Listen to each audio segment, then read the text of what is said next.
ce 1er décembre 2016 à Saint-Omer pour la présentation de la manifestation de l'épreuve L'Hilar de l'eau. Et je suis en présence de Monsieur Guillaume Delvaux.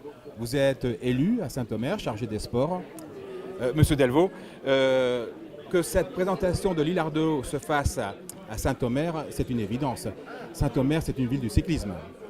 Tout à fait. Saint-Omer, aujourd'hui, on peut le dire, a été identifiée comme ville du vélo. On voit aujourd'hui, le premier point de départ était essentiellement avec l'Hilar de l'eau en 2014, où on a accueilli sur la grande place de Saint-Omer le ravitaillement. Ensuite, nous avons enchaîné sur les championnats de France de l'avenir. L'année qui a suivi, nous avons accueilli les 4 jours de Dunkerque. Et cette année, nous avons organisé la course Ypres Saint-Omer. Et l'année prochaine, nous avons 2 belles manifestations, l'Hilar de l'eau et les championnats de France cyclisme. Tout à fait. Les championnats de France de cyclisme, c'est vraiment une dimension nationale que prend Saint-Omer à cette occasion. Simplement, vous assurez, si on revient sur l'Hilar de l'eau, on revient sur le parcours et vous assurez le deuxième ravitaillement. Le deuxième ravitaillement qui se fait dans cette belle ville de Saint-Omer. Vous avez là une belle carte touristique à jouer. Alors, tout à fait, plus qu'une belle carte touristique.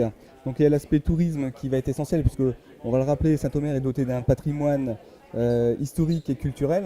Oui. Un marais aujourd'hui qui est encore exploité, qui est quasiment un des seuls. Mais on voit bien que Saint-Omer est situé au niveau entre l'Hilar de l'eau. On voit bien que c'est un territoire centre et qui a bien une identité au niveau du centre du territoire. Tout à fait. Simplement rappeler que ce ravitaillement a lieu au 80e kilomètre, c'est-à-dire exactement à mi-parcours de l'Hilar de l'eau qui en compte 160. Tout à fait. Vous êtes conseiller communautaire à la CASO, communauté d'agglo de Saint-Omer. Okay. Et tout le monde dit qu'il y a là une très belle politique sportive. Pouvez-vous en dire quelques mots?